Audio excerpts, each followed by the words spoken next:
Donc merci beaucoup Camille de prendre le risque de s'exprimer dans ce contexte. C'est un risque qui est très différent évidemment pour vous, compte tenu des fonctions que vous occupez. Alors je vais rappeler le parcours qui vous a conduit à l'OTAN. C'est un parcours qui a commencé dans les think tanks. Je crois que vous avez fait à peu près l'ensemble des think tanks français. Sans trahir de secret, vous n'êtes pas complètement étranger à mon arrivée à l'IFRI, donc ça je voulais vous en remercier aujourd'hui. Vous avez occupé les fonctions de conseiller diplomatique adjoint de Michel Alliot-Marie entre 2002 et 2006, avant de rejoindre le Quai d'Orsay comme sous-directeur du désarmement et des questions multilatérales entre 2006 et 2008. Et puis vous avez dirigé la FRS, la Fondation pour la recherche stratégique, entre 2008 et 2016. Vous avez donc pris vos fonctions au mois de septembre, après avoir rédigé un chapitre pour l'ouvrage Notre intérêt national sur la dialectique entre diplomatie et outils militaires.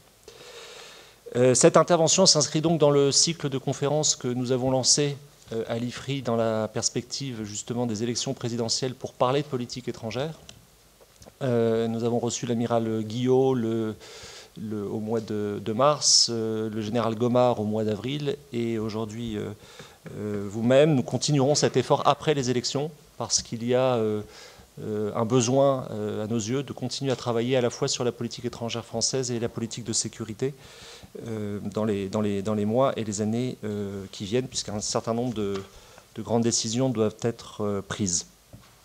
Alors nous avons intitulé la conférence d'aujourd'hui de manière tout à fait volontaire, nous avons pris un titre relativement neutre, l'OTAN de Varsovie à Bruxelles, qui nous permet à peu près de traiter toutes les questions. Et juste de rappeler qu'une des premières sorties du prochain président de la République se fera le 25 mai lors du sommet de l'OTAN qui se tiendra à Bruxelles et auquel participera le président Trump, ce qui évidemment est une date importante à avoir en tête.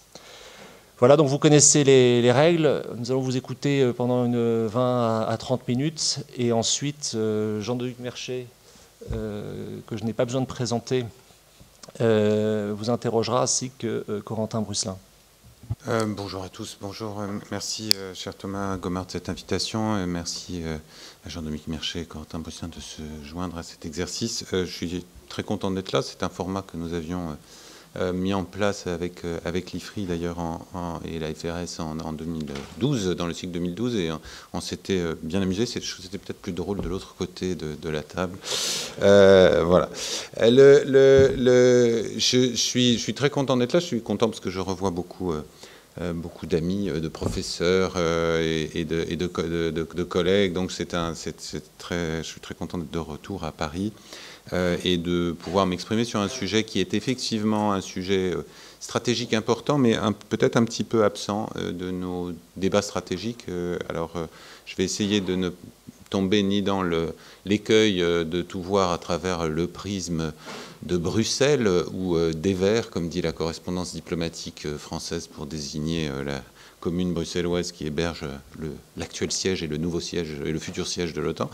Mais en même temps de rappeler qu'il se passe 2-3 choses de ce côté-là, et c'est que ces choses-là, même si elles étaient relativement absentes de la campagne présidentielle, en tout cas du débat au niveau qui a opposé les deux finalistes de cette compétition, font partie des choses qui sont effectivement font partie de la discussion stratégique, me semble-t-il, et de l'agenda du nouveau président, quel qu'il soit, puisque le 25 mai se tient un sommet de l'OTAN. Alors, on appelle ça réunion des chefs du Conseil de l'Atlantique Nord au niveau des chefs d'État et de gouvernement, puisque ça n'aura pas tout l'apparat d'un sommet, que c'est une réunion qui dure seulement une après-midi, qui consiste essentiellement dans le transfert de propriété du nouveau siège de l'OTAN de la Belgique à l'organisation, et dans un long dîner de travail qui sera effectivement la première visite en Europe du président Trump, mais également la première grande sortie diplomatique, en tout cas dans une enceinte multilatérale, on ne peut pas préjuger de l'agenda bilatéral du nouveau président de la République française, soit environ 10 jours après sa prise de fonction, ce qui augure d'une préparation qui sera compliquée. L'OTAN partage avec les conférences du traité de non-prolifération le fait que généralement les nouveaux présidents de la République ont à faire face à ce sujet dans le mois qui suit leur arrivée. C'était le cas en 2012 avec le sommet de Chicago, etc. Donc ça a l'avantage d'un apprentissage rapide d'un certain nombre de réalités stratégiques et de grands sujets. Alors, quand on préparait cet événement, on s'est dit que j'ai proposé ce titre d'aller de Varsovie à Bruxelles. Alors ça n'a rien à voir avec une charge de cavalerie, c'est simplement d'un sommet à l'autre.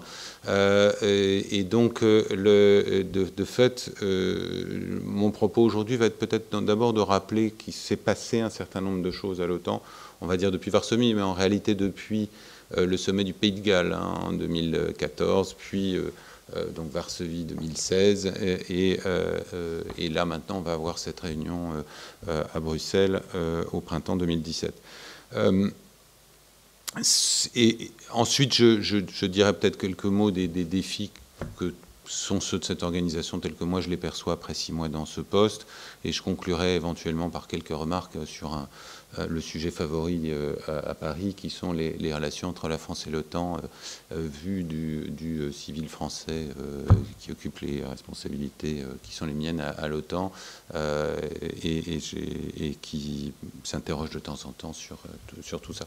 Je dirais peut-être un mot sur le regard que je porte sur tout ça. C'est à la fois le regard évidemment d'aujourd'hui d'un fonctionnaire de l'OTAN, mais aussi de quelqu'un qui a été impliqué dans les débats qui ont agité cette organisation, puisque j'ai eu le plaisir d'accueillir le colloque en 2009 dans lequel le président Sarkozy a annoncé le retour de la France dans les structures militaires intégrées, puisque c'était une manifestation de la FRS, et puis depuis cette date de participer aux travaux du concept stratégique de 2010, où j'ai soutenu le groupe dit Albright, où je faisais partie des quelques experts qui ont travaillé à la préparation de ces travaux, où en 2012, avant le Pays de Galles, j'avais été appelé à participer à un groupe de travail sur la préparation du sommet du Pays de Galles.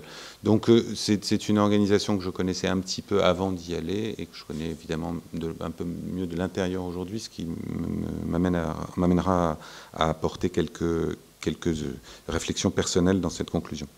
Alors, premier point, même si on ne l'a pas forcément remarqué, et ça peut avoir à voir avec le fait que la France s'est en partie dégagée des opérations de l'OTAN, donc on y est moins attentif. L'OTAN s'est pas mal transformé depuis, on va dire, 2014, avec un certain nombre et donc le sommet du Pays de Galles, et avec une accélération et une formalisation à l'occasion du sommet de Varsovie. Elle s'est transformée dans 2 directions, d'une part sous la pression des événements, et de ce point de vue-là, M. Poutine a évidemment joué un rôle important dans cette transformation, peut-être un rôle involontaire, puisque ce n'était pas forcément l'effet recherché, mais a, de manière évidente, par les actions menées par la Russie en Ukraine, été un élément déclencheur d'une transformation de l'Alliance qui, à mon avis, est d'une ampleur comparable à ce qui s'est passé à la fin de la guerre froide, en termes d'évolution en profondeur à la fois des priorités de l'Alliance, de son organisation. Et ce processus de transformation n'est pas un processus qui est aujourd'hui pleinement achevé, il est encore en cours. Dans ce contexte-là, cette alliance, qui est bien une alliance politico-militaire, même si à Paris on insiste toujours sur l'aspect militaire de l'alliance, mais pour beaucoup de nos partenaires, c'est bien une alliance politico-militaire qui fait aussi de la politique et de la diplomatie, et on le voit, je le vois toutes les semaines au Conseil de l'Atlantique Nord. Les actions russes dans l'espace soviétique, et en particulier en Ukraine, ont été un élément déclencheur donc d'une transformation en profondeur, avec 2 éléments. D'une part, la mise en place d'un paquet stratégique qui s'appelle dissuasion et défense, qui a été formalisé au moment du sommet de Varsovie, mais qui est la réévaluation de la posture générale de défense de l'Alliance, avec deux éléments. Un, je vais commencer par celui qui me tient le plus à cœur, même si ce n'est pas forcément le plus visible, parce que c'est un sujet que je connais bien et qui m'intéresse, qui est une réflexion, un discours sur les questions nucléaires renouvelé. Je vous invite à regarder en particulier le discours qu'a prononcé le secrétaire général de l'OTAN à la conférence de Munich au début de l'année 2016 et aux éléments du communiqué du sommet de Varsovie où pour la première fois depuis 20 ans, l'OTAN s'est remis à parler un peu sérieusement de dissuasion nucléaire, ce qui n'est pas tout à fait innocent ni anecdotique. C'est évidemment pas la partie la plus visible et ça ne s'est pas traduit jusqu'à nouvel ordre par des décisions capacitaires ou de postures majeures, à l'exception du processus de modernisation des B-61 américaines, mais qui était un processus, disons, on va dire, normal de modernisation. Deuxième élément qui est le plus visible et le plus important, la posture de défense générale de l'Alliance, avec l'adoption d'un paquet, une évolution assez significative, puisque ça se traduit par le déploiement d'une présence avancée dans les pays baltes et en Pologne, de forces limitées, puisqu'on parle de battle group, de groupes de combat à peu près de la taille d'un bataillon, dans chacun des trois pays baltes et en Pologne, et avec pour la première fois finalement des déploiements militaires, même s'ils sont sans commune mesure avec ce que pouvait être la présence américaine en Allemagne pendant la guerre froide, mais des déploiements militaires de quelques milliers d'hommes sur le territoire des nouveaux membres de l'OTAN, à quelques centaines de mètres, ou en tout cas de quelques kilomètres des frontières avec la Fédération de Russie. Et ces déploiements sont menés par des pays, disons de la partie occidentale de l'Alliance, non seulement par les États-Unis, mais les 4 leaders de battle group sont les États-Unis, le Royaume-Uni, le Canada et l'Allemagne, mais aussi avec une importante contribution française et une contribution en réalité d'une vingtaine d'alliés qui participent par rotation à ces différents groupes. Tout ceci vient s'ajouter à la présence aérienne qui existe depuis 2004 avec des missions de police du ciel et avec un renforcement également des enjeux maritimes dans l'Atlantique Nord qui sont un des sujets intéressants qui à mon avis devront être creusés, compte parmi les sujets qui devront être creusés dans les années qui viennent. À côté de cette présence dans la zone de la Baltique, on a également un format un peu allégé sous la forme de ce qui s'appelle Tailored Forward Presence, donc une présence avancée dite sur mesure, qui est beaucoup plus légère, Roumanie, Bulgarie, qui vient compléter ce dispositif. Donc on a, de ce point de vue-là, un changement de posture stratégique qui se veut clairement dissuasive au sens générique du terme, pas spécifiquement nucléaire, et qui a pour objet, de manière très simple et claire, de marquer vis-à-vis de la Russie au lendemain de son intervention en Ukraine que le territoire de l'Alliance était et que toute ingérence dans les affaires d'un pays de l'Alliance et a fortiori tout mouvement militaire vers un pays de l'Alliance la mettrait immédiatement face à face avec l'ensemble des alliés dans leur diversité, y compris face aux forces américaines.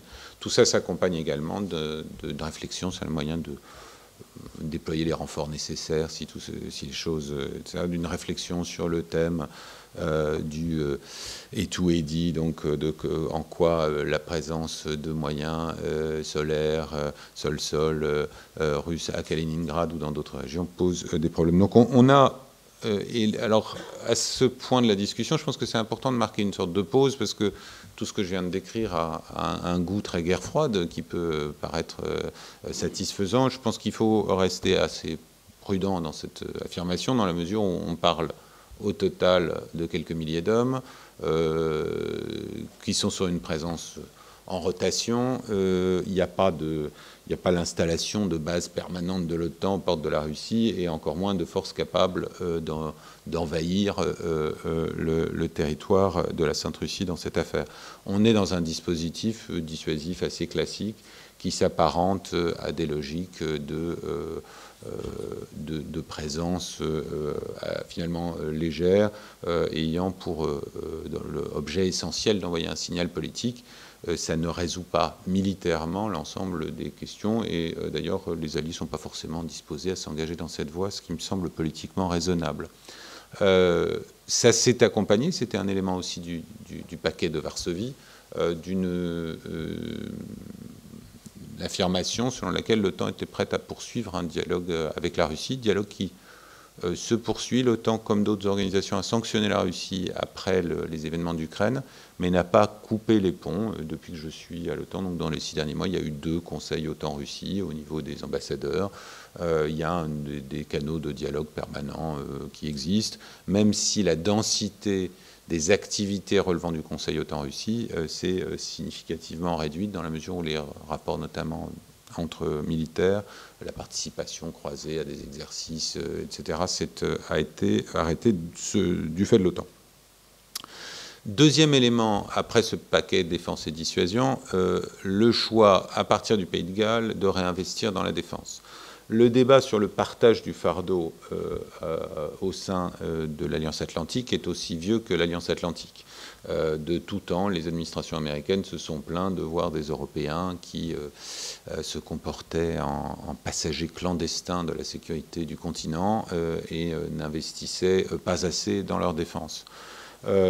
La réalité, c'est que ce dispositif, et on peut, dans la période récente, citer une demi-douzaine de discours de responsables américains, à commencer par le fameux discours de Gates à Bruxelles en 2011, qui disent « ça ne peut plus durer, ça ne peut plus durer ». Donc de ce point de vue-là, je reviendrai sur Trump, mais ça n'est pas nouveau, et c'est dit de manière peut-être plus brutale et plus nette, mais c'est un point qui montait dans les débats entre alliés depuis plusieurs années, qui se faisait l'écho de débats plus anciens, mais avec effectivement un Congrès américain qui n'était plus nécessairement prêt à soutenir que ce soit une présence militaire américaine ou un investissement militaire américain dans la sécurité de l'Europe, alors que les Européens avaient un déclin constant de leur effort de défense depuis la fin de la guerre froide. J'ai regardé les chiffres pour préparer cette conférence. On était à peu près à 3% d'efforts de défense des alliés européens dans l'OTAN à la fin de la guerre froide. On est à 1,47 en 2016 et on est passé en dessous de la barre traditionnelle des 2% en moyenne vers 2000. Donc on a une sorte de courbe déclinante à peu près sans arrêt jusqu'en 2014. Et donc dans le contexte de la détérioration plus générale de la sécurité de l'Alliance, non seulement sur le flanc Est, mais également sur son flanc Sud, on a une remontée de l'effort de défense qui était une des priorités du sommet du Pays de Galles, où a été prise ce qui s'appelle le Defense Investment Pledge, donc l'engagement pour les investissements dans la défense, qui a mis au niveau des chefs d'État et de gouvernement, non pas un rappel que 2% c'était souhaitable, mais un engagement à parvenir à 2% d'ici 2024. Alors engagement, évidemment, comme chacun de ces engagements négociés diplomatiquement, on peut se poser la question de savoir si, il sera tenu, et d'autre part, quelle est la force de cet engagement. Mais malgré tout, depuis cette date, on a vu en 2015, pour la première fois depuis la fin de la guerre froide, les dépenses militaires se stabiliser dans en Europe par rapport à l'année précédente. Et en 2016, pour la première fois, une augmentation à l'échelle des alliés hors États-Unis, une augmentation des dépenses de défense de 3,8% d'après nos calculs. Ça peut paraître anecdotique. 3,8% d'augmentation, c'est 10 milliards d'euros en plus pour la défense, ce qui n'est pas exactement quelque chose d'anecdotique, puisque c'est le budget de la défense de... il y a moins de 5 alliés qui ont un budget de la défense supérieur à ces 10 milliards. Donc on est dans quelque chose qui est tout à fait significatif si on le prend dans ce sens-là. Donc, alors tout ça part de quoi? D'une situation dans laquelle, au moment où cet engagement est pris, seuls 3 alliés sont au-dessus des 2%. les États-Unis, la Grèce, mais pour des raisons peut-être plus turques que de sérieux en matière de défense, ou en tout cas qui n'ont pas grand-chose à voir avec l'OTAN, et l'Estonie qui venait tout juste d'y parvenir. Ça, c'est la situation en 2014. Depuis cette date, les Britanniques ont retrouvé les 2% qu'ils avaient momentanément quittés, et se sont ajoutés à ça les Polonais, qui ont également atteint ce chiffre. On est donc aujourd'hui à 5 alliés sur 28 qui sont au-dessus des 2%. On pense qu'en cette année, on devrait être arrivé à entre 7 et 10. Il y a des engagements tout à fait fermes d'un certain nombre de pays, en particulier dans l'Est de l'Europe, dans ce sens. Cet engagement est également complété par un engagement en matière d'investissement, qui est pour moi tout aussi important et pour lequel j'ai évidemment dans mes nouvelles fonctions une responsabilité particulière, qui est de s'assurer que les alliés investissent dans des capacités. Et donc il y a un deuxième critère qui est 20% pour soit des achats de capacités, d'armements nouveaux, soit de la recherche et du développement. C'était un chiffre qui était très difficile à atteindre au moment où il a été pris. Il y avait en réalité que les États-Unis et la France qui remplissaient cet objectif en 2014. Aujourd'hui, on est à plus de 10 pays qui remplissent cet objectif, ce qui est aussi un changement de dynamique important. J'ai dans mes fonctions la responsabilité d'aller voir un certain nombre d'alliés pour discuter avec eux. C'est assez impressionnant de voir des pays, je sais pas, je pense à la Roumanie où j'étais il n'y a pas longtemps, 40% de leur budget est en investissement aujourd'hui. Alors il y a effectivement un effet de rattrapage, mais c'est le signe qu'il se passe des choses dans ces domaines, et on peut en citer pas mal d'autres qui prennent cette direction, même si le paysage reste, et il faut le dire, très contrasté. Un certain nombre de pays sont encore sur des trajectoires en tout cas d'effritement de leur effort de défense, n'ont pas inversé la tendance, et d'autres se sont contentés de geler la décrue annoncée de tout ça. Je vais revenir sur ces questions budgétaires en parlant de la réunion de Bruxelles, mais je voudrais ajouter peut-être un dernier élément à ce paysage. Ce qui est intéressant, c'est que pendant que l'OTAN s'est remis sur sa mission, on va dire, traditionnelle de défense collective, et s'est engagé dans ce travail sur l'investissement en matière de défense, l'OTAN a continué à gérer des crises. Alors, vous allez me dire, ah bon, ce qui est vrai par rapport au pic des engagements yougoslaves ou afghans, mais aujourd'hui, même si la France ne contribue à l'heure actuelle pratiquement plus à ces missions ou ces opérations de l'OTAN, l'OTAN commande environ 18 000 soldats en opération, dont 13 000 en Afghanistan, 4 500 au Kosovo. Donc le fait que nous, Français, ne participions plus à ces missions ne les a pas fait disparaître pour autant.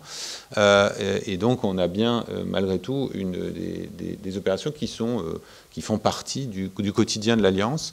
Et ça, je crois que c'est intéressant parce que il y a une sorte d'équilibre entre la mission que dans le jargon de l'Alliance on appelle la projection de stabilité dans les rapports avec le voisinage, qui sont à la fois les partenariats et puis l'engagement dans la gestion de crise, qui reste une réalité, avec aussi des opérations maritimes. Il y a Sea Guardian en Méditerranée, qui fait à la fois de la surveillance des flux de migrants, des espaces maritimes, etc. Un petit bout d'Ocean Shield au large de la Somalie, qui pas longtemps était une opération. Voilà. Donc l'OTAN reste un flux d'activité opérationnelle qui n'est pas complètement négligeable et qui, pour certains de nos alliés, ou même beaucoup de nos alliés, reste le cadre le plus naturel d'engagement de leurs forces dans des opérations. Et beaucoup de ces alliés ont aujourd'hui leur principal déploiement à l'étranger dans le cadre de l'opération Resolute Support, qui a succédé à l'ISAF en Afghanistan. Ça reste une opération majeure pour eux, comme peut l'être la KFOR au Kosovo, pour d'autres de ces alliés. À côté de ça, il y a une montée des opérations dites de de soutien de formation. Là, on est dans des choses beaucoup plus modestes, mais c'est pas inintéressant de noter qu'à Varsovie, le principe d'une mission de formation en Irak a été établi et qu'il y a aujourd'hui quelques formateurs qui travaillent au profit des forces irakiennes, non seulement en Jordanie, mais aussi en Irak même si ça reste relativement modeste. Enfin, dans la série des choses que fait l'OTAN collectivement et qui ne relèvent pas d'opérations à proprement parler, il y a des missions de police du ciel où les armées de l'air de l'Alliance, à tour de rôle, vont assurer la surveillance de l'espace aérien d'un certain nombre de pays, à commencer par les Baltes, c'était la première de ces missions, mais aussi l'Islande, de manière discontinue, le Monténégro. Donc on a toute une série de ces activités qui sont dans le paysage.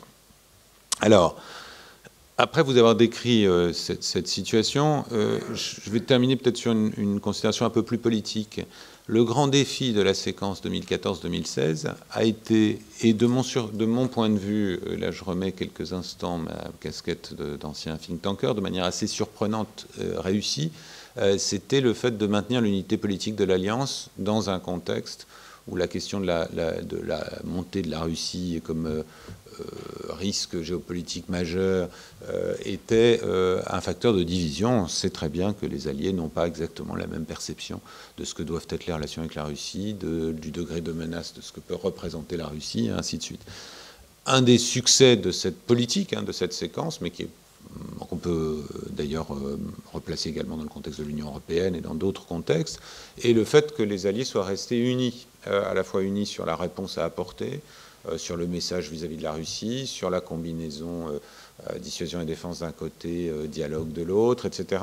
Donc on a eu un jeu d'équilibre très très politique, mais qui fait partie de ce paysage, et par ailleurs est réussi à garder aussi un équilibre entre la mission de défense collective et la projection de stabilité, donc les missions de gestion de crise à l'extérieur de l'espace euro-atlantique. Donc on a vraiment eu un moment, ce qu'on pourrait appeler une forme de stress test de l'Alliance entre 2014 et 2016, où il n'allait pas de soi que l'Alliance resterait unie face à ce sujet, et on aurait pu avoir un désaccord très profond qui, à l'OTAN, qui est une organisation qui fonctionne par consensus, se traduit par de la paralysie en réalité.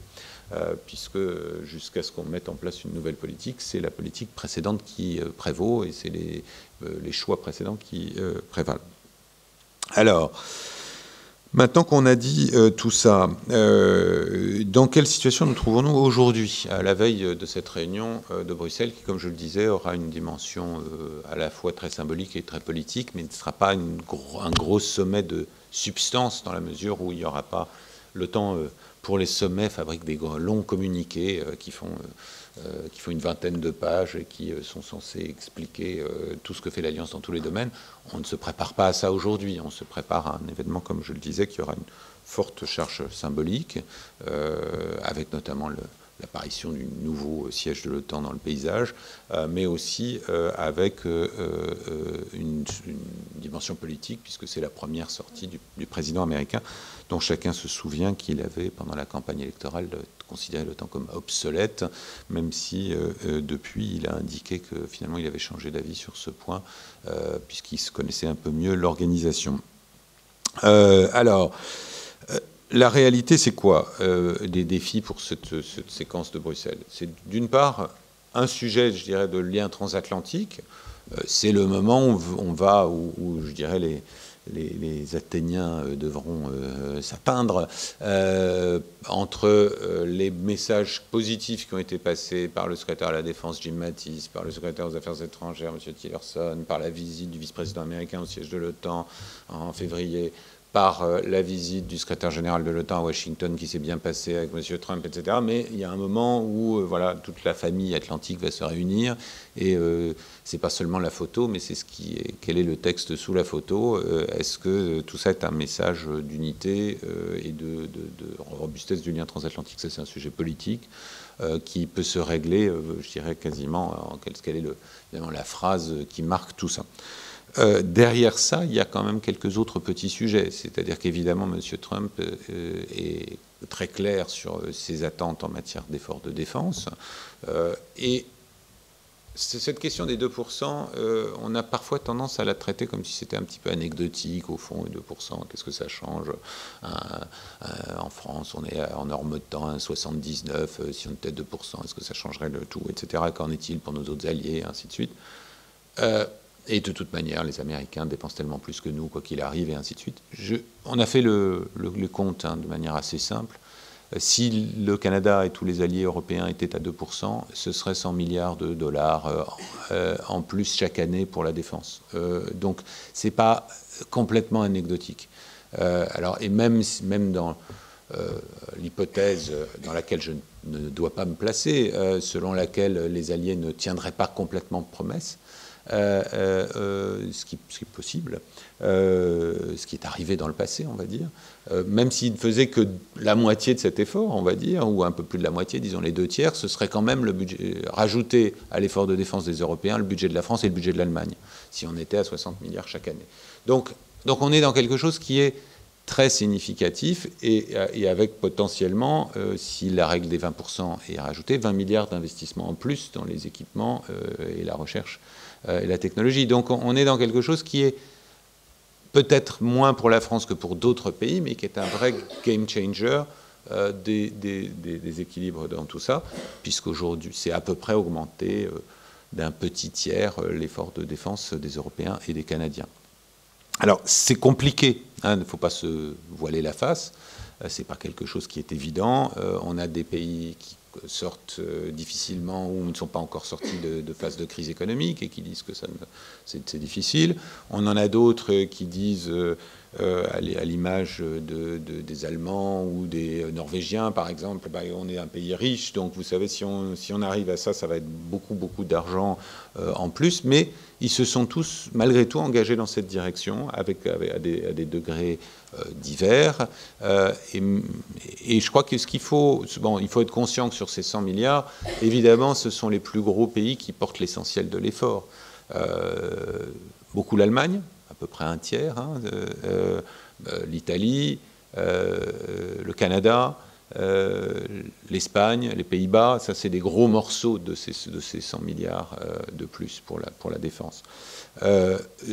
S'agissant, et la France aussi, l'air de rien, parce que même en étant à 79, pour passer à 2%, vous faites le calcul vous-même, c'est une augmentation d'une dizaine de % du budget de la défense français qui doit être mise en place. Donc on est dans quelque chose qui est significatif, et l'engagement me semble assez ferme, au moins en termes de trajectoire.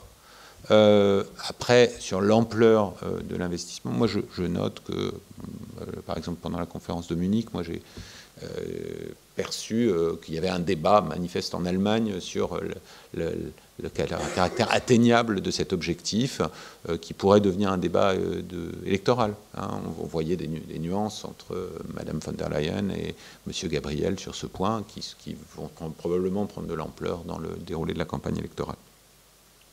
Le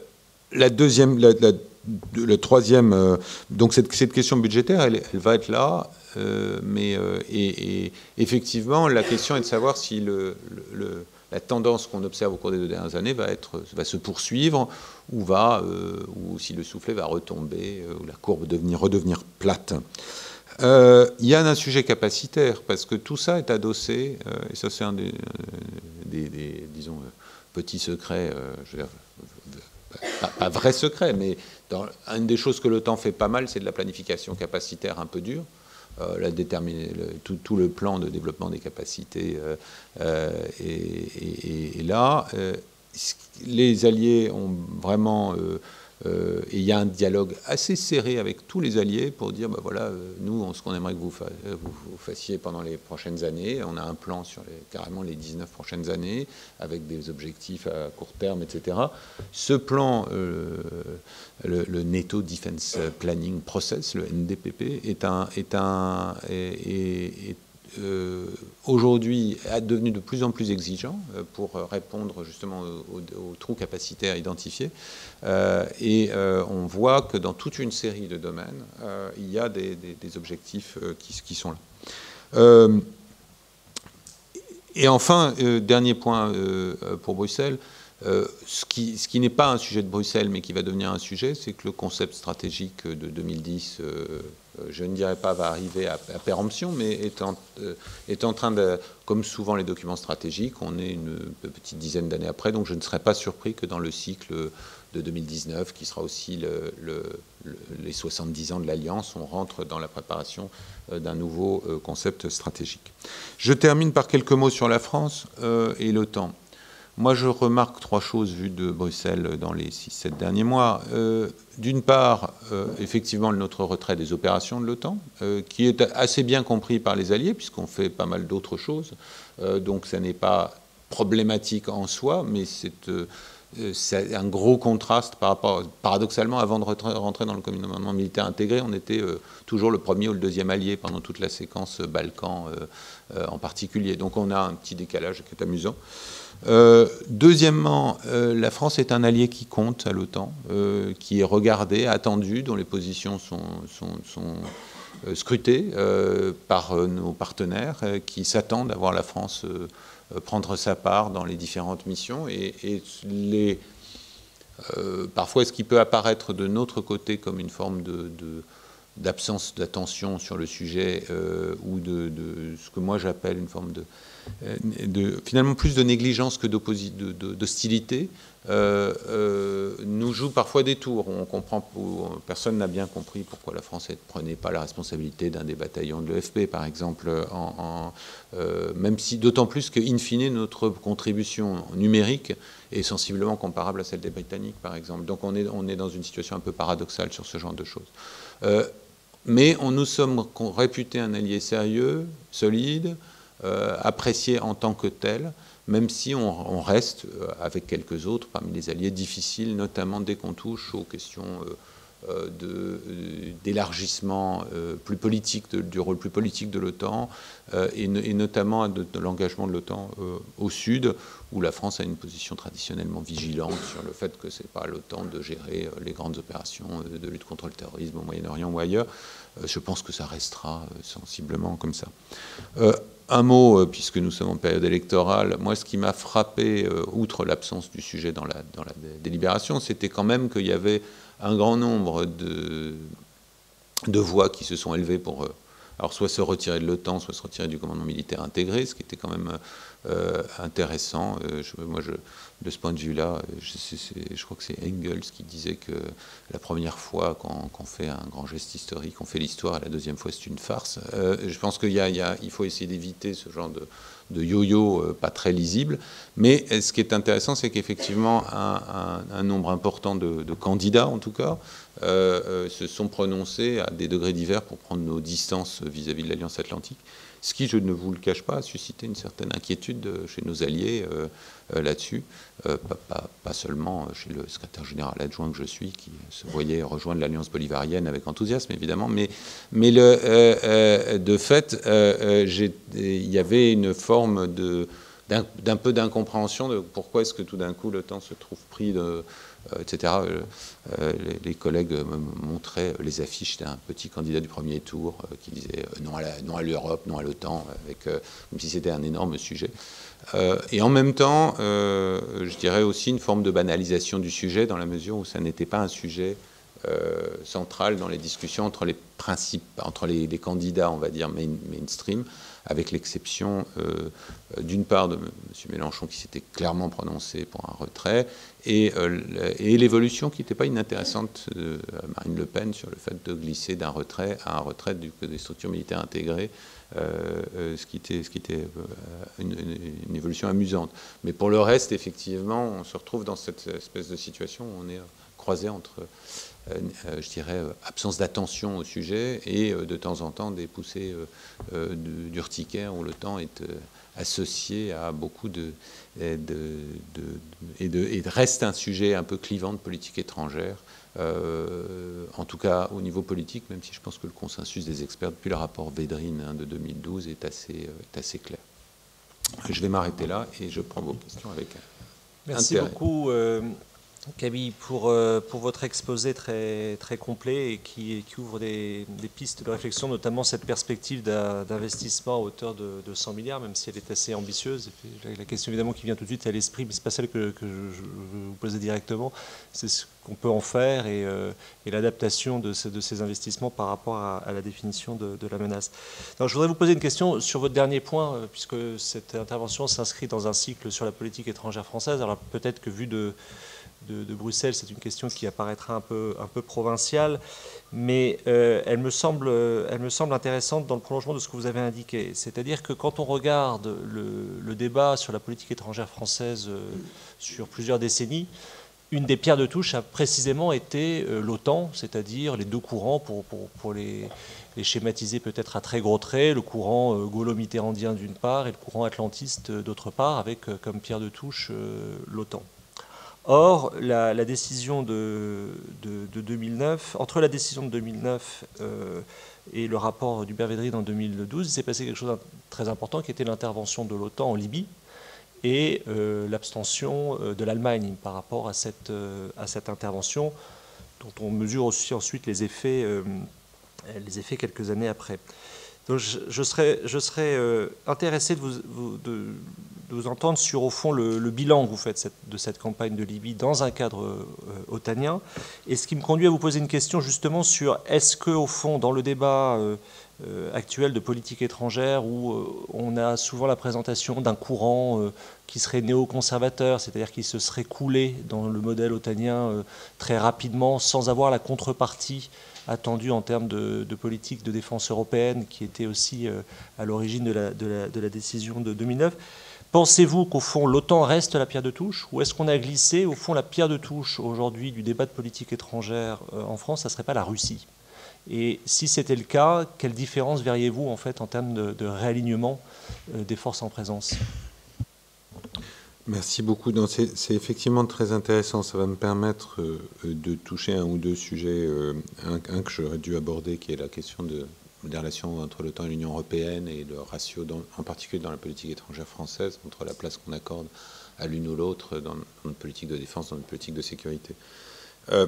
Moi, j'ai une approche un peu brutale de tout ça. Je pense qu'il faut tordre le cou à un certain nombre de canards ou massacrer un certain nombre de vaches sacrées dans cette histoire.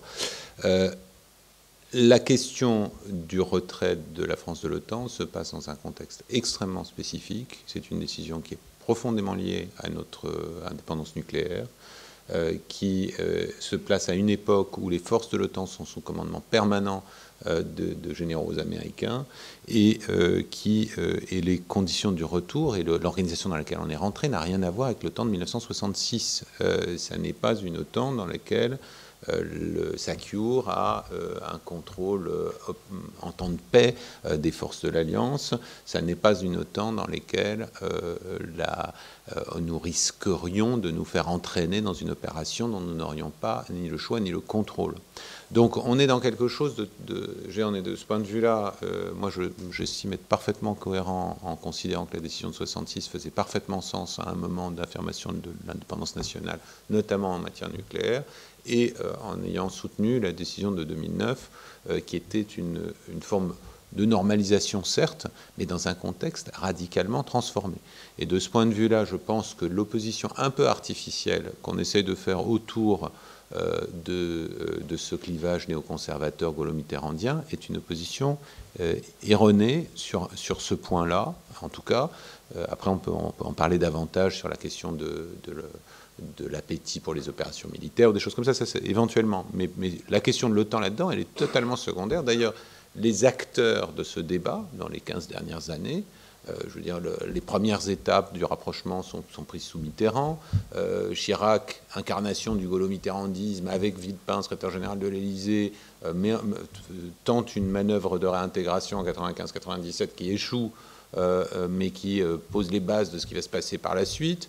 La décision est prise par Sarkozy dans un contexte où certes il veut aller au-delà, il veut marquer des ruptures symboliques, mais où fondamentalement il garde la pleine autonomie nucléaire, etc.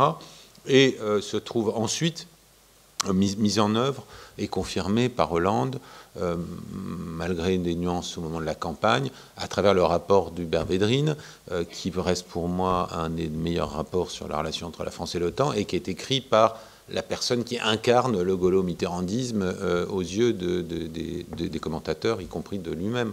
Donc on est dans quelque chose qui me paraît complètement un débat dépassé. En revanche, effectivement, la question de la Russie s'insère dans cette discussion aujourd'hui. Et il me semble que quand on critique l'OTAN, ce qui est parfaitement légitime, hein, je veux dire, il y a pas ça peut faire partie du débat de politique étrangère, c'est souvent en creux une forme de soutien à la Russie, habillée à travers alors un certain nombre de...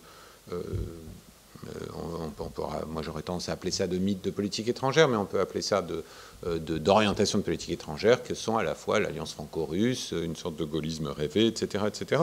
Donc on est dans quelque chose où, en réalité, la critique d'une OTAN qui aurait commis beaucoup d'erreurs, s'engagerait à tort et à travers, etc., est en réalité une forme de marquage en faveur d'une position plus proche de M. Poutine que des positions, je dirais, des pays occidentaux, à commencer par les États-Unis. Et ça, là, il y a un vrai clivage de politique étrangère qui, d'ailleurs, n'est pas strictement partisan. Sur la question de la Libye est moi, je suis sur cette opération. C'est intéressant parce que c'est un des sujets sur lesquels il n'y a pas eu de réconciliation à proprement parler au sein de l'OTAN. C'était en 2011, vous vous en souvenez, les opérations en Libye commencent. Seuls 10 pays de l'OTAN participent à ces opérations. L'OTAN s'impose comme vecteur de cette campagne parce qu'un certain nombre d'alliés exigent que l'OTAN en prenne le commandement pour y participer. C'est le cas des Italiens, mais c'est aussi les Britanniques, les Américains qui voient un moyen de dégager des moyens, leurs moyens nationaux. Donc ce n'était pas le choix initial de la France de faire ça dans le contexte de l'OTAN, mais la France s'y est ralliée. Mais seulement 10 pays y participent. Donc 18 autres n'y participent pas. Et certains, et pas non des moindres, l'Allemagne, s'abstiennent même lors du vote aux Nations Unies et prennent une posture très difficile, y compris dans le cadre de l'OTAN, où on mettra plusieurs jours à adapter le dispositif des AWACS pour que les AWACS de l'OTAN puissent participer à cette campagne sans les équipages allemands, qui représentent une grosse part des équipages d'AWACS. Donc on a vraiment un sujet, et que c'est un sujet qui n'est pas résolu aujourd'hui. C'est-à-dire que vous entendrez encore beaucoup, à Berlin, mais pas seulement, des gens vous dire, regardez, la Libye, c'est un modèle, voilà, on voit bien ce qui se passe quand on est trop interventionniste, on intervient, puis ça tourne mal, etc. C'est comme l'Irak, etc. Et la Libye est prise en quelque sorte dans le flux des opérations occidentales, à moitié ratées ou ratées, comme si c'était le cas. Moi, j'ai là-dessus une position très claire, que je partageais avec un certain nombre d'autres observateurs, mais qui est de dire, attention, il y a un coût des interventions qu'il faut bien mesurer, bien sûr, mais il y a aussi un coût des non-interventions.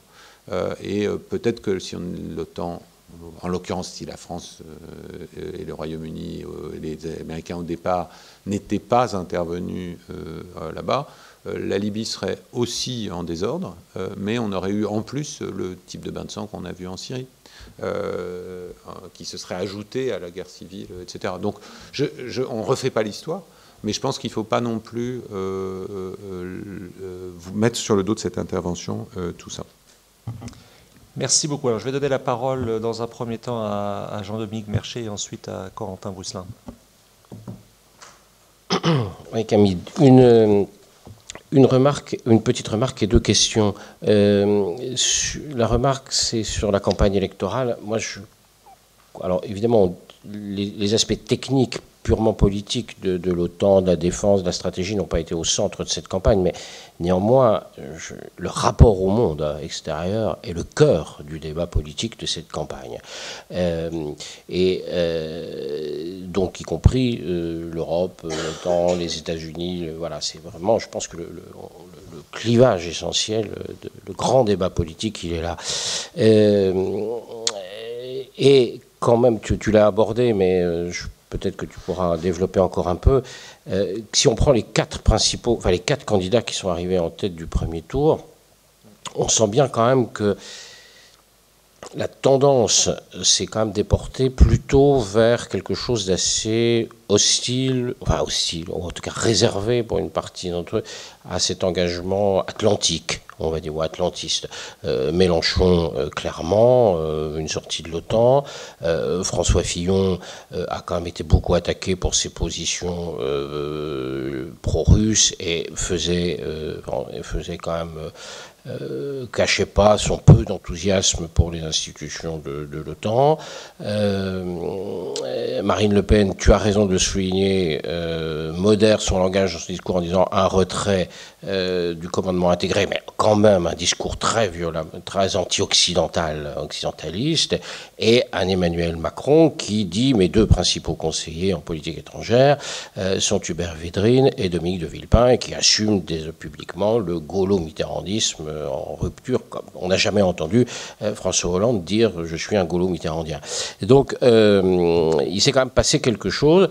Voilà, si tu veux revenir un peu là-dessus. Mes deux questions, c'est la question nucléaire, parce que on est quand même face aux Nations Unies et dans d'autres enceintes, une certaine tentative de délégitimisation, on va dire, de l'arme nucléaire. Et les alliés semblent divisés sur la question. On a des alliés qui sont très pro-nucléaires, qui sont des puissances nucléaires, d'autres qui sont pro-nucléaires, la Pologne, par exemple, allié difficile, mais la Pologne a une position intéressante sur la question nucléaire, et on a d'autres pays membres de l'Alliance qui, eux, sont sur des positions quand même assez réservées, voire hostiles à la dissuasion nucléaire. Donc je voudrais que tu dises.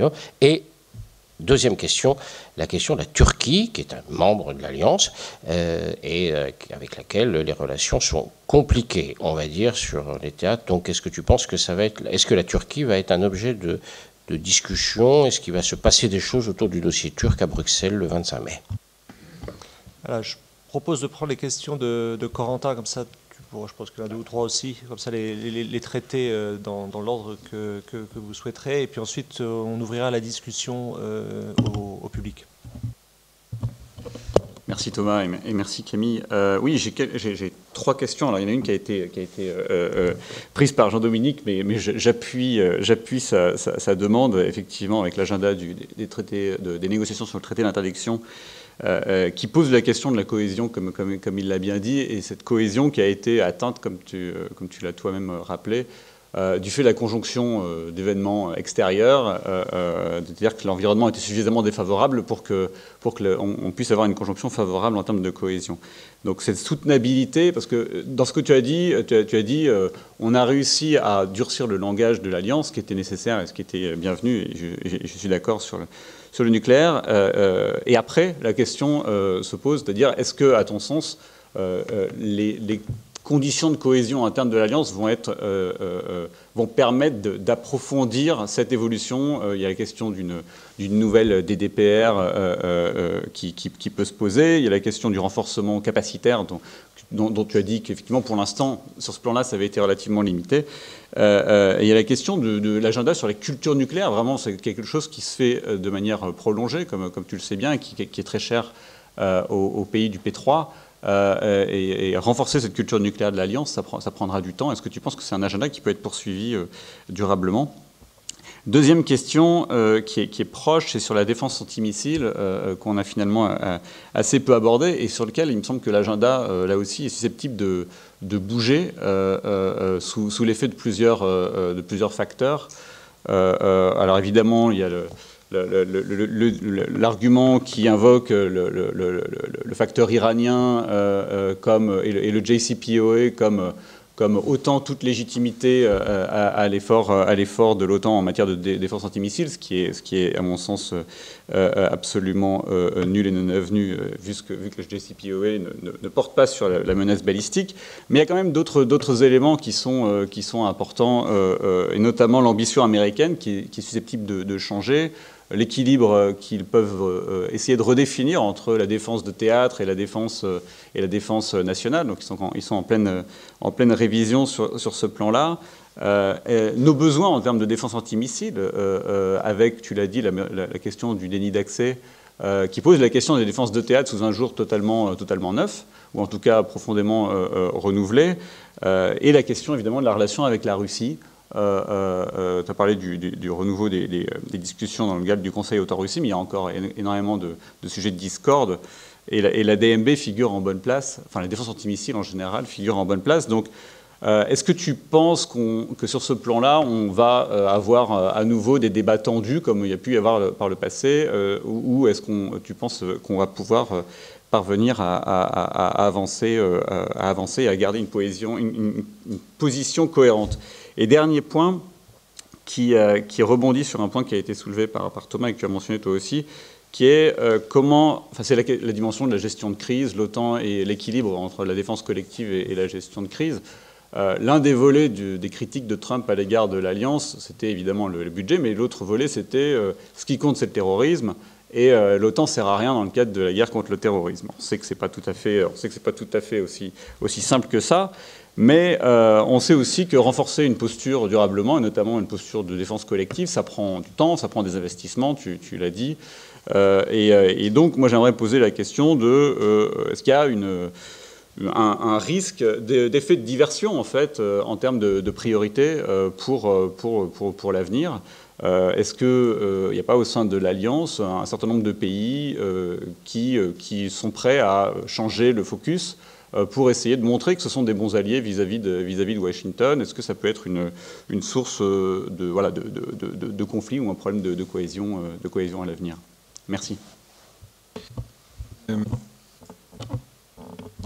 Alors, peut-être en 3 mots sur la campagne électorale, je suis moins placé que vous, moins bien placé que vous pour en parler, dans la mesure où moi je vois ça de Bruxelles. Moi, ce qui me semble l'élément essentiel, c'est ce facteur de, je dirais, méconnaissance-négligence. C'est-à-dire que le sujet n'est pas un sujet. Donc, on tombe très vite sur les positions par défaut. Plus que... après, pour des blocs idéologiques bien compris, d'hostilité de principe. Hein. Donc, on est sur un dispositif qui ne me semble pas aussi solide que ça. Moi, je suis très frappé quand je regarde les sondages où nos hommes politiques partent du principe que les Français sont réservés sur l'OTAN, sur tout ça. 3 sondages récents. Question de l'IFOP, à quelle organisation faites-vous le plus confiance?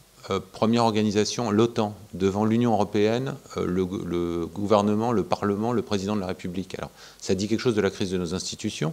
Mais quand on pose la question aux Français, voilà, dans toutes ces organisations, à laquelle faites-vous la plus confiance, l'OTAN apparaît en premier. C'était il y a un mois, hein, c'est pas un sondage de 1952. Deuxième cas, à la question annuelle, la vague annuelle menée par le Pew Research Center sur quelles sont la perception des menaces par les Français.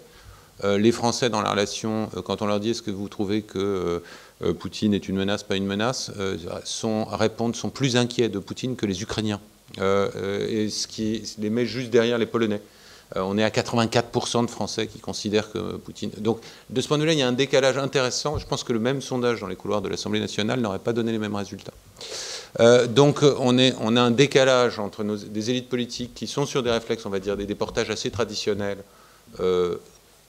habillés dans le discours gaulo-mitterrandien, et qui, en réalité, ne se retrouvent pas dans les réactions instinctives des populations françaises qui, quand on leur pose la question, répondent de manière assez simple et en gros dans les grandes masses, à peu près comme les autres Européens, sur ces sujets. sans qu'il y ait vraiment de gros sujets de différence. Donc je dis ça parce que et ça expliquerait aussi sans doute qu'un candidat, quel qu'il soit élu, à mon avis, les possibilités de changement très radical, je veux dire, en dehors des candidats qui appartiennent aux familles extrêmes, où il y aurait forcément un changement de portage marqué, mais pas forcément aussi radical que ce qui est annoncé, me semblent assez peu probables. Question nucléaire. Alors ça c'est très intéressant, parce que là aussi il faut regarder les choses, je m'intéresse beaucoup évidemment à ce sujet-là, vu de l'intérieur. La division des Alliés, elle était affreuse en 2010, au moment de l'adoption du concept stratégique.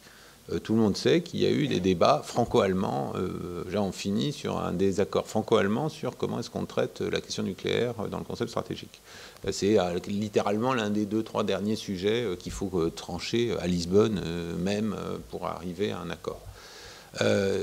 Tout ça est suivi d'une revue de la posture nucléaire de l'Alliance, etc., etc. Bon. En même temps, aujourd'hui, et là on voit aussi un gros changement de portage par rapport à 2010, sur 28 alliés, il y a un allié qui participe à la discussion sur un traité d'élimination des armes nucléaires. Un seul, les Pays-Bas. Et de manière un peu embarrassée en expliquant qu'il y est, mais qu'évidemment il ne veut pas signer n'importe quoi, etc., etc. Des pays comme l'Allemagne sont sortis de ces discussions. Au passage, de ce point de vue-là, il y a une différence entre l'OTAN et l'Union européenne. L'OTAN arrive un peu plus à serrer les rangs sur ce type de sujet que l'Union européenne, où en revanche, là, des pays comme l'Irlande, l'Autriche, la Suède ont un engagement plus marqué. Donc on a quand même un changement assez net du discours. Et quand je faisais référence au paragraphe nucléaire du communiqué du sommet de Varsovie, première fois depuis 1991 que le paragraphe nucléaire est étoffé par rapport au précédent. Et on revient grosso modo au langage de 99. C'est certes des sujets de diplomates spécialisés, mais malgré tout, ça dit quelque chose. Sur la question de la culture nucléaire, il y a effectivement une question d'apprentissage importante. Mais moi, je suis assez frappé de voir des pays qu'on n'attendrait pas là-dessus accueillir des séminaires sur ces sujets. Évidemment, les pays baltes, la Pologne, mais aussi la Norvège. Il n'y a pas si longtemps, moi, j'avais participé à un exercice d'une réflexion là-dessus, à toute une série de discussions qui sont dans le champ public, et de voir réapparaître en Allemagne même un débat public sur la question nucléaire. Et où est-ce que l'Allemagne doit se situer? Alors certes, c'est un débat d'experts et puis d'un parlementaire qu'on nous présente comme marginal, mais qui est quand même le porte-parole de la CDU pour la défense. Donc on est dans quelque chose qui n'est pas complètement anecdotique et qui pourrait rouvrir les choses. Alors encore une fois, il y a beaucoup de si, on n'y est pas encore, mais donc la question nucléaire, elle n'est pas tranchée dans le temps, mais je pense que par rapport à une situation de division très profonde, on va dire après le discours de Prague d'Obama et dans la séquence qui a suivi, et aujourd'hui on est dans une alliance qui est beaucoup plus alignée sur ces questions. Ça ne veut pas dire que la modernisation des porteurs nucléaires aux Pays-Bas, en Allemagne, etc., va aller de soi et va être une discussion facile. Donc on a un sujet. DMB dans ce contexte. La défense antimissile, c'est évidemment un sujet central. Pour mémoire, j'en ai la responsabilité en plus, l'OTAN est en train de mettre en place un système de commandement et de contrôle de la défense antimissile de l'OTAN. C'est un petit projet qui est 1, quelque chose milliard d'euros, dans lesquels d'ailleurs l'industrie française est particulièrement bien placée, qui doit fournit déjà une capacité initiale de commandement de ces systèmes et doit monter en puissance dans les années qui viennent. Le principe à l'OTAN, il repose sur 3 éléments. Un élément très politique, cette défense antimissile n'est pas ciblée sur la Russie, elle est ciblée sur des menaces extérieures à l'espace euro-atlantique. Donc c'était essentiellement l'Iran. Certes, il y a un accord sur le nucléaire iranien, mais je ne vois pas d'accord sur le missile iranien, et l'Iran teste plus de missiles que la France et le Royaume-Uni réunis chaque année. Donc le sujet, il n'a pas disparu aujourd'hui du fait du gel des activités nucléaires grâce à la GCPOA. Deuxièmement, donc le principe politique, c'est on ne veut pas moduler ou prendre en compte les équilibres stratégiques avec la Russie. Donc ça met un plafond capacitaire à ce que l'OTAN s'autorise à faire, à la fois en termes de système et etc. Deuxième principe d'organisation, les alliés fournissent les senseurs et les intercepteurs. Alors aujourd'hui, les alliés, c'est beaucoup les États-Unis. Il y a quelques alliés qui ont des capacités et qui ont des moyens, en tout cas, d'y contribuer de manière un peu plus que symbolique. Moi, j'aimerais bien qu'on fasse davantage partie de cette conversation. C'est quelque chose que je disais avant d'être à l'OTAN. J'aimerais bien que ce soit le cas demain. On a des capacités industrielles dans ce domaine. Ça a été parfaitement identifié dans de nombreux rapports parlementaires pour qu'on ait une composante d'intercepteurs français dans les couches intermédiaires où justement les intercepteurs américains ne sont pas les plus présents, où on met en place des senseurs, notamment que ce soit dans l'alerte avancée par satellite ou des radars à longue portée. Tout ça, c'est des sujets qui sont des sujets pour la prochaine LPM et qui font partie de la discussion, me semble-t-il. Et si on ne le fait pas, d'ailleurs, d'autres le feront sans nous. Faut juste en être conscient. Après, arrive au dernier sujet, qui est évidemment le plus compliqué. C'est le travail. On a un gros travail d'intégration entre défense aérienne et défense antimissile, qui est un des gros sujets alors un peu technique. Je vous épargne les détails là-dessus. Évidemment, là-dessus, on va commencer à toucher à des sujets comme le counter-IED, etc. C'est-à-dire que quand on commence à vouloir rapprocher tous ces dispositifs, donc là, c'est pas la défense antimissile comme protection du territoire. C'est est-ce que les moyens qu'on se donne, les nouveaux moyens qu'on se donne en matière de défense aérienne ont des capacités sur des missiles à courte portée et comment est-ce qu'on les déploie, où on les déploie, etc. Là, on rentre dans des sujets où il y a des décisions, toute une série de décisions nationales qui vont être prises dans les années qui viennent et qui évidemment vont peser sur la posture générale. Peut-être un mot alors, par définition un peu prudent sur la Turquie. Pour le coup, et ça c'est la logique des organisations, on n'a pas l'habitude de trop débattre des positions des alliés et des évolutions internes politiques à chaque allié. C'est la règle à l'OTAN. La Turquie, si moi je devais décrire la situation, c'est à la fois un allié essentiel. Je veux dire, vu de l'OTAN, on ne peut pas considérer que la Turquie n'est pas un allié absolument majeur dans la posture générale de l'Alliance, par sa position géographique, par la taille de son armée. Je rappelle toujours que la moitié des chars européens sont turcs. Ça, c'est pour l'arme blindée cavalerie. C'est toujours utile de se souvenir de cette évolution intéressante. Et qu'on est devant un pays qui est absolument central dans la manœuvre politique, sur notamment toute l'orientation vers le sud, le sud-est, etc. C'est un allié, deuxièmement, qui est difficile. Alors là, de ce point de vue-là, j'ai envie de dire à la française, c'est-à-dire avec ces lignes rouges qui bétonnent, qui sont les diplomates turcs à l'OTAN sont extrêmement forts, connaissent leur dossier, ne lâchent rien, savent exactement pourquoi un texte a été agréé, etc., etc. Et puis après, il y a un élément Erdogan qui fait partie des interrogations, au même titre d'autres personnalités politiques dans l'Alliance, où on voit quelqu'un qui était au bord de la guerre avec la Russie au moment des incidents le long de la frontière syrienne il y a 2 ans, qui maintenant est plus dans un moment de rapprochement avec Poutine. Tout ça est assez difficile à prévoir. Ce qui est vrai, c'est que la Turquie, qui est un membre, pas fondateur, mais quasi fondateur, puisqu'ils sont là depuis 1952, qui a toujours été là, en gros sous tous les régimes, il me semble difficile d'imaginer une Turquie sans l'OTAN. Ce serait quelque chose d'assez radical pour l'évolution de la Turquie, ou a fortiori une OTAN sans Turquie, qui serait pas exactement la même organisation.